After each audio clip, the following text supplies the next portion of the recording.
look in my logbook here from when I was flying active duty. I can go look at March 8th, 1999, and I see I flew aircraft number 159619, this exact aircraft right here.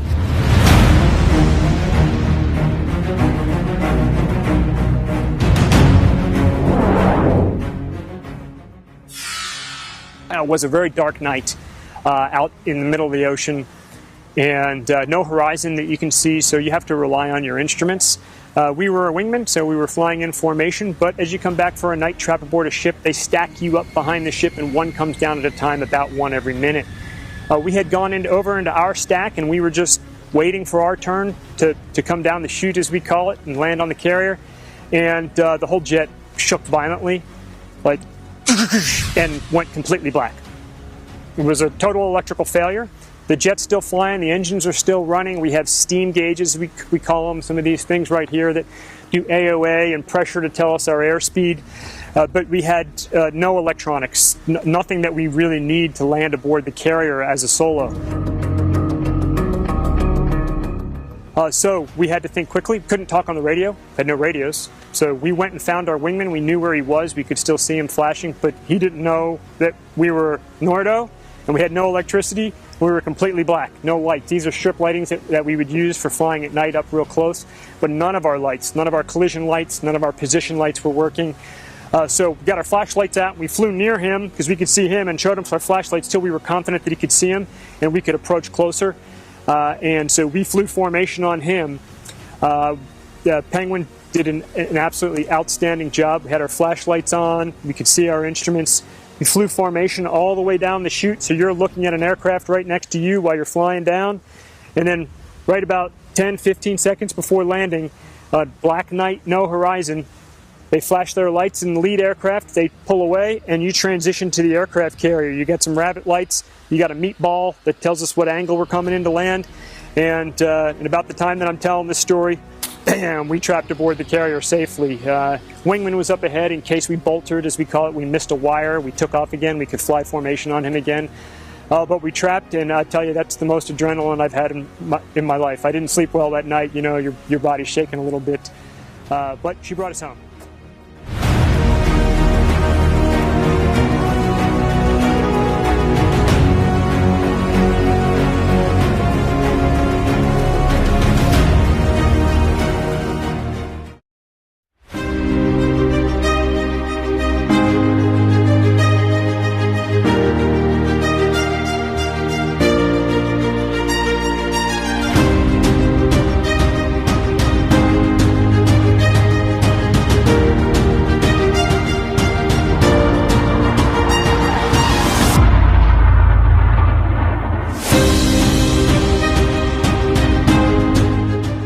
My name is Graham Stapleton, call sign Bones. My grandfather was a pilot in World War II.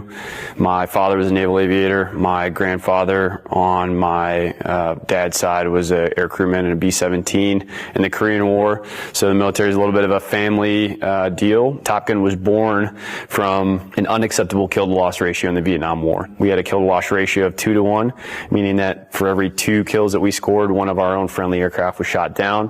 When the first graduates came back to the Vietnam War, that kill-to-loss ratio went from 2-to-1 up to 12-to-1, and it helped turn the tide in the air wars. I think Hollywood has done a number on what people think that Top Gun is all about. I think everybody here is very invested in teaching to make sure that we can win in combat. To me, that is the most important thing, that all of the instructors that I work with, they are less concerned with the glam and everything and more concerned with how can I be the best teacher that I can to ensure that this person that I'm training for 13 weeks, I have 13 weeks of time to train them. How can I make them as lethal as possible so that they can win in combat when the time comes? That is what having the patch means to me, is that you are a gifted instructor and you can teach people that come through these halls so that they can be a force multiplier when they go back to the fleet. So we're teaching the teachers who then go out, teach everybody how to be better at tactically executing aerial combat or air-to-surface employments. By creating somebody who is very talented and who also can teach very well, that person can then leave the course after having learned all that information and go out and teach other people and make the entire fleet better. So you never know who's going to be called upon to take that shot. You need people that are focused on warfighting and teaching everyone so that the entire level of the fleet gets raised so that we can win.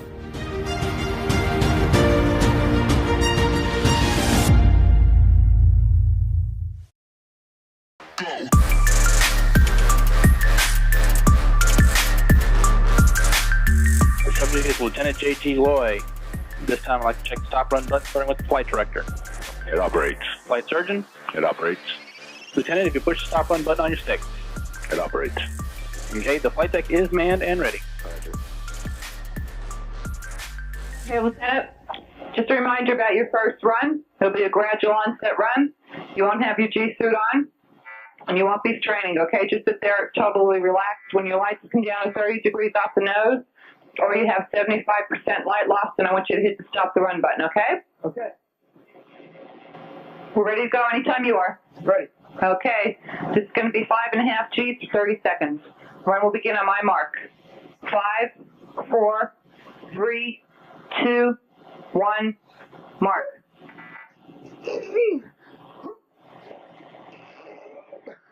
Okay, hold it for 3 seconds. 1, 2, 3. Okay, you're on top. Look off, look for some light loss. Try to hold that air in.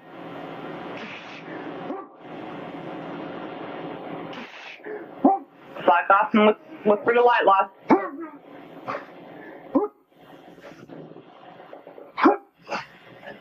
Okay, relax, you're down. Okay, it's 7.5 to 15 seconds. Run will begin on my mark. 5, 4, 3, 2, 1. Exchange. 1, 2, 3. Change. Looking good.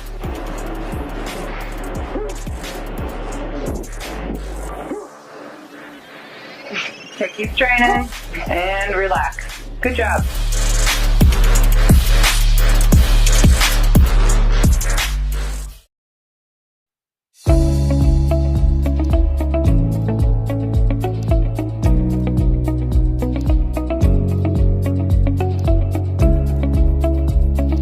I'm going to talk to you about some of the patches on my flight jacket. Very personal thing, personalized by squadron, personalized by individual. Our squadron had a very specific patch that we used on our left side here. It's a Tomcat with the stars in there, multicolored. Had our squadron VF-213 and had Tomcat underneath the patch with the traditional Tomcat there.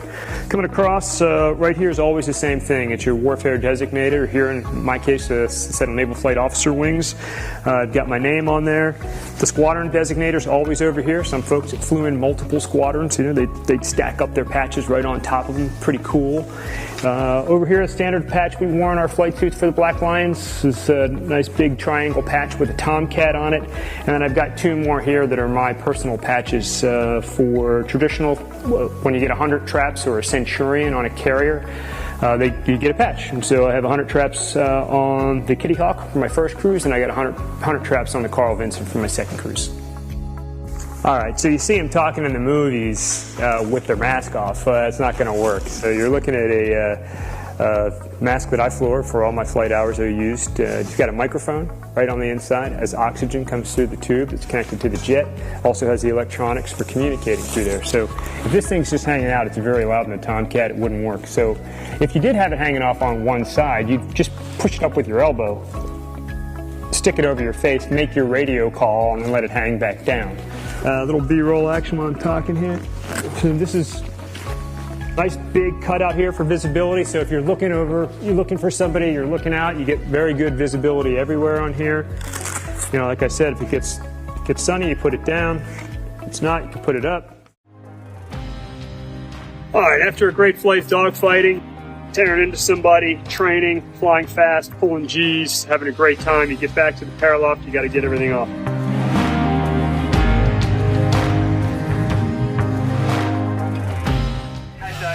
Rick Roy, call sign Lucky. Just want to welcome you aboard and hope you have a great tire cruise.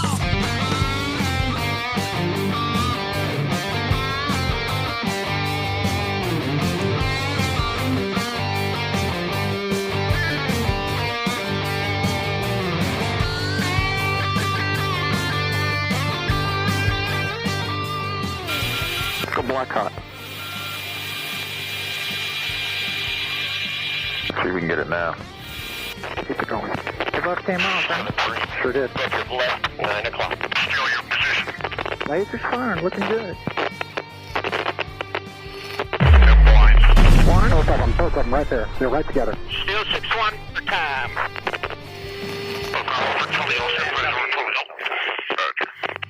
Woo, baby!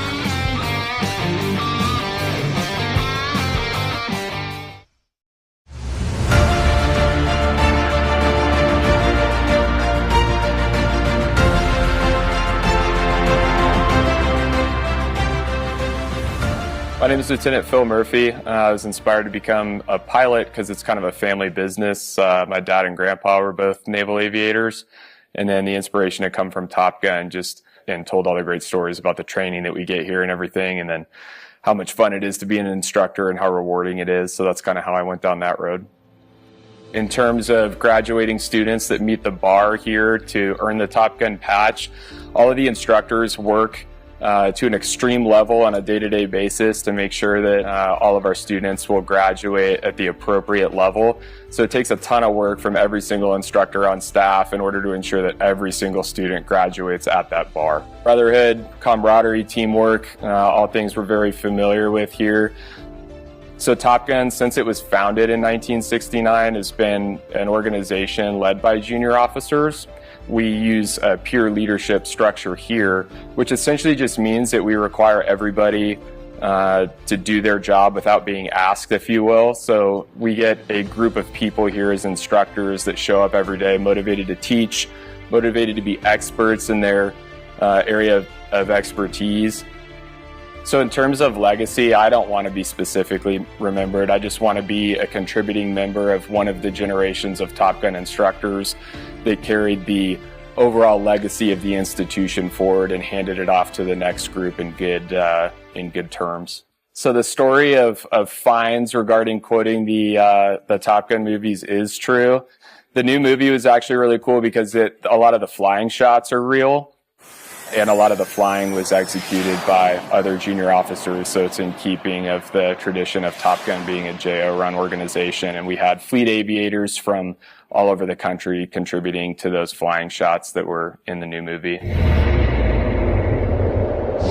My name is Michael McBride, call sign Shady. I'm the current Top Gun executive officer.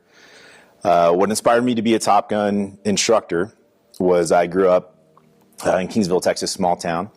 Near a jet training base, and my dad is a retired Navy chief. I grew up watching jets fly over my hometown, as well as my dad was a huge inspiration for me to fly aircraft. The way that we operate here at Top Gun is this organization is mainly driven by lieutenants or basically junior 04s. My job clearly is to support them in running the Top Gun course and running the Top Gun syllabus. In that, we have very high standards for the course. So a normal Top Gun instructor is here for approximately 33 to 36 months. The instructors at Top Gun are here to do one thing and one thing only, and that's teach others to win in combat. We want to make the most lethal aviators across the Department of Defense. Most days for a Top Gun instructor run between 14 to 16 hours here. That includes flying, instructing the course, or for that matter, in the simulators working to get better. We pride ourselves on 3 traits for a Top Gun instructor, and that's humble, credible, and approachable. Not just for our Top Gun IPs, but also for our graduates that go out to the fleet. I think there is a brotherhood that definitely exists, and I think that comes from having a very high-functioning culture with top-performing individuals coming in every day and working with kind of the best aviators in the U.S. Navy drives you, motivates you, obviously, clearly to be better, and sets a culture of almost kind of like continuous excellence or continuous pursuit of perfection in everything that we're doing with respect to like aerial combat. I think that the new movie Maverick that came out, I think some of the flying scenes in there were incredible. They were flown by actual lieutenants and fleet aviators. which is important because in the U.S. Navy, that's where all of our talent is. That's where we push it to. Those are our leaders. Those will be our combat performers. So the fact that they had the opportunity to participate in that flight and fly the actors, I think, was a very unique experience and not something that we've seen, more so than the previous movie that actually took place. So I think they did a very good job with it.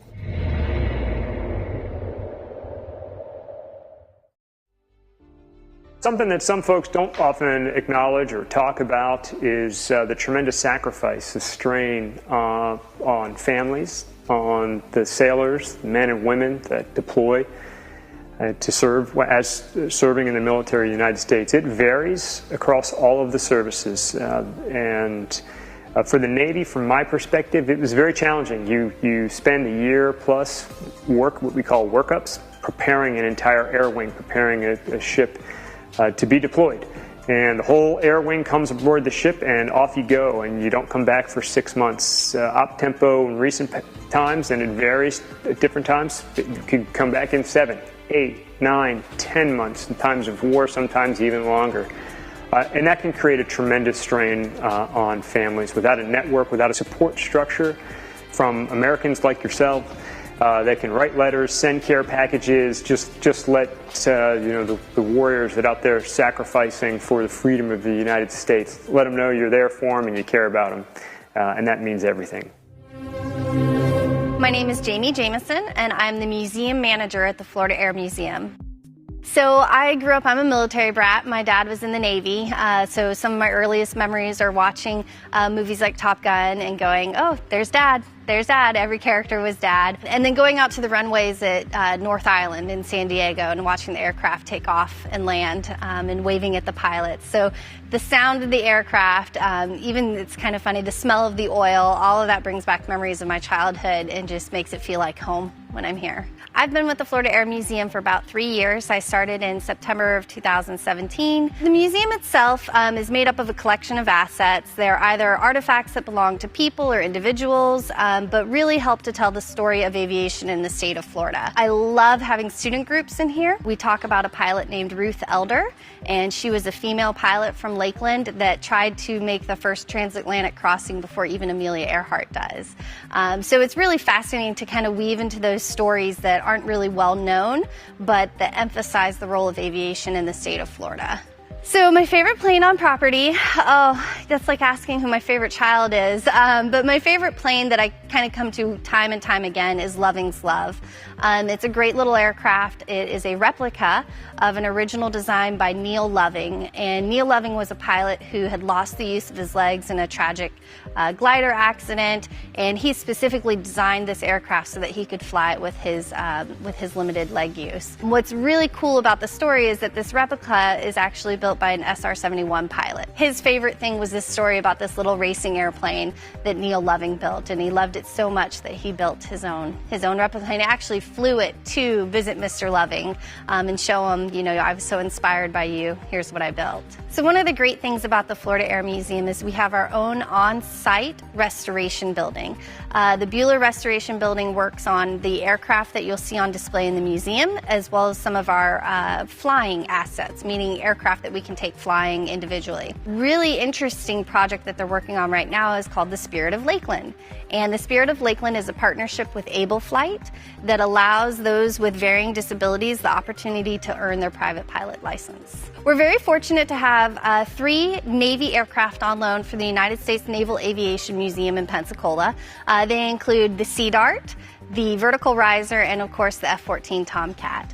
And the F-14 Tomcat, when it was retired, it flew down here to Lakeland, landed at our little airport here in Lakeland, and they taxied it over to where it is on display currently at the moment. An interesting event happened. The National Naval Heritage Command said, hey, we need to come inspect the aircraft. And I said, okay. So I got everything ready, and I was ready for this big inspection, and they come and they do it, and they said, okay, well, we've done the inspection. You'll be happy to know that it's not radioactive. And I said, oh, I didn't know that that was something I needed to be worried about. But then, when I stopped and considered the career of this aircraft, what types of carriers it might have been, the emergence of the nuclear forward deployed aircraft carriers, that sort of thing at the time, I said, Yeah, I guess that's something that I'm really glad they came and investigated on. One of my favorite things about the museum is our interaction with our youth audience. The best thing about museums is when you have a generational conversation.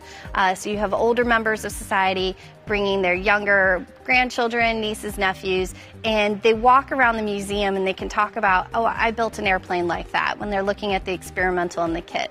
Or if they were in the military, coming in and saying, hey, I flew the F-14. You know, your old man, he was that cool guy that got to fly it. Or, you know, talking about their experiences on the aircraft carriers or being forward deployed. You can have a museum, but if you don't have those conversations and experiences, the meaning gets lost. It's just kind of stuff. So what I enjoy about it is that really aviation is extremely personal and people love to talk about it and they love to share what they know. And I'm always happy at the end of the day when I see a family come in and get to share their experience.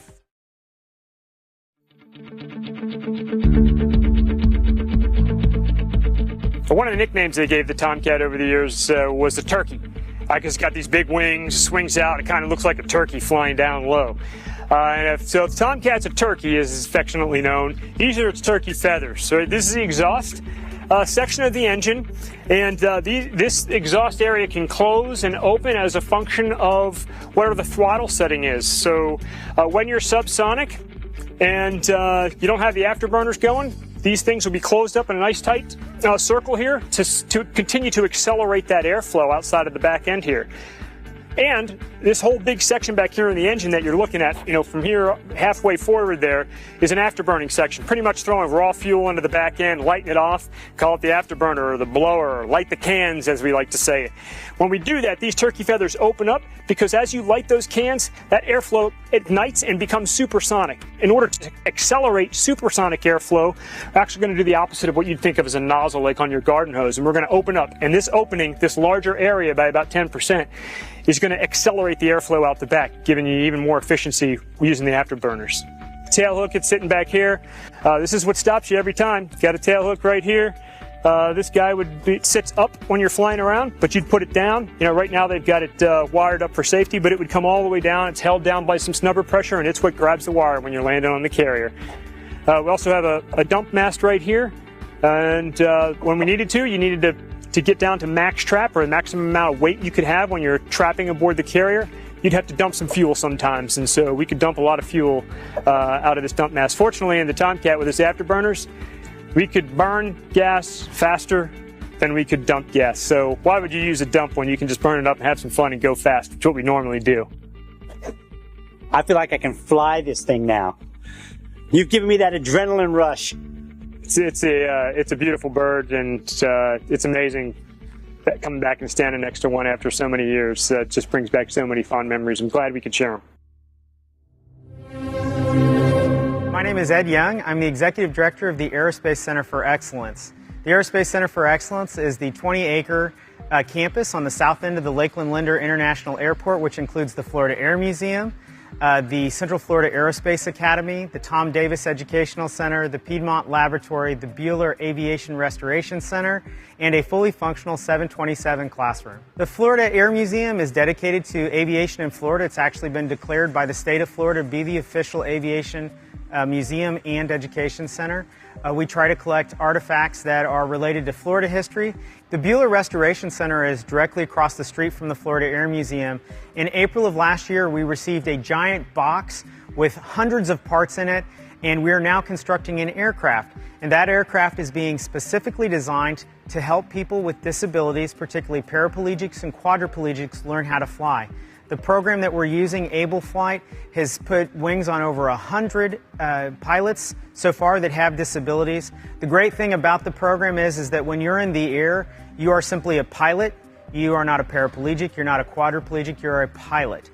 And the avionics are mounted into this and then mounted to a TV bracket. So basically what you can do is come up with your wheelchair, position yourself, put yourself in the aircraft, and then pull the avionics panel back across to you. There's also a bar right here that it's not back from the metal shop, but there's a bar right here that controls the rudders. That way, if you don't have use of your legs, you can still control the airplane. And then there's a center bar that controls the ailerons. So everyone who works in the Florida Air Museum has a different specialty or different interest. As it happens, I'm an aviation historian, and I love the ones that are tied deeply to history, including the Baby Laird, which was built in 1913 by Matty Laird, who became one of the most innovative individuals in terms of the golden age of aviation. He hired a few people that aviation people are familiar with: Clyde Cessna, Lloyd Stearman, and Walter Beach. The International Council of Airshow Performers has their Hall of Fame here. There are airshow planes. In fact, there's an airshow plane right above me, the Red Baron. I do love the Baby Laird. Matty Laird was absolutely essential in terms of Kansas aviation. Kansas is actually considered the air capital of the world because so many of the aircraft are still produced there. 85% of all of the general aviation fleet are still produced in Kansas. Well, Matty Laird, he was crazy if you think about it. He took parts off of a bicycle. He took a glider wing that he had, he put them together, and at the time, in 1913, he was earning $300 per flight, which is about 10 grand a day just to fly that thing. Katherine Johnson borrowed his next version of that, called the Bone Shaker, and she flew it in China and Japan and really convinced people in that part of the world that that was a legitimate way to travel. Air travel was going to be the next big thing. I do love that plane. I climb in it every time I get a chance. The other really super cool one, the Ford Flivver back there.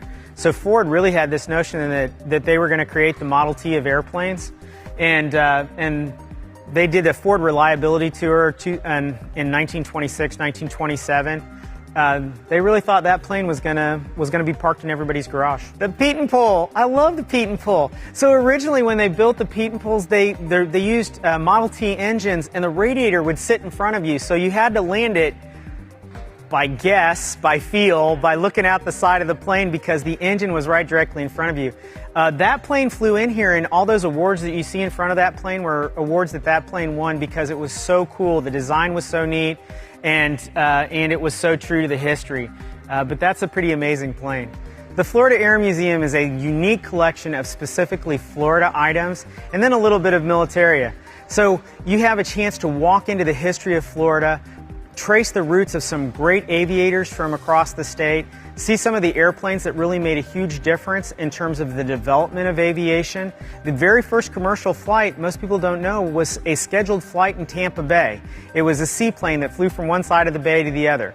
Florida has been incredibly important in terms of aviation because we have so many good days of the year to fly. The reason that the Space Center is here is because this is an awesome place for aviation type weather and aviation development. At the end of the day, he's used to going 750 plus miles per hour. And now we're going to take a little ride on your little SR-20.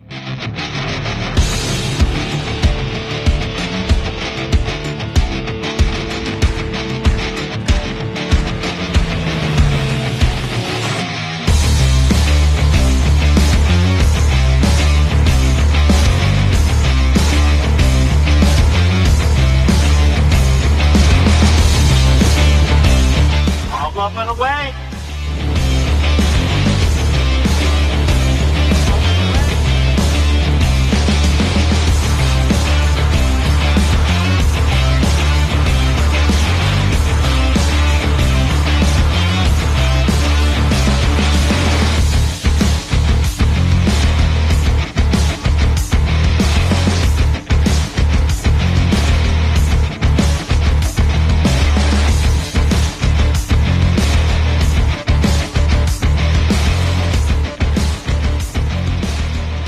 And the only reason I like riding, or I'm willing to ride, on a single-engine aircraft like Cirrus is because it has a parachute. Over 500 feet, right? Over 500 feet. See? I should be a pilot. He's ready to go. I'm qualified. You're qualified to make that thing happen if you had to. Lucky. We don't ever want to use that, though. That would be unlucky. I'd rather go in one of these, though. You're going to make that happen? We're going to try. F-35? No, that's single seat only. Oh, is it? F-18F. It's a two-seater. F-18F. Let's go. Thanks, bud. Right on. All right, let's go drink. Nah.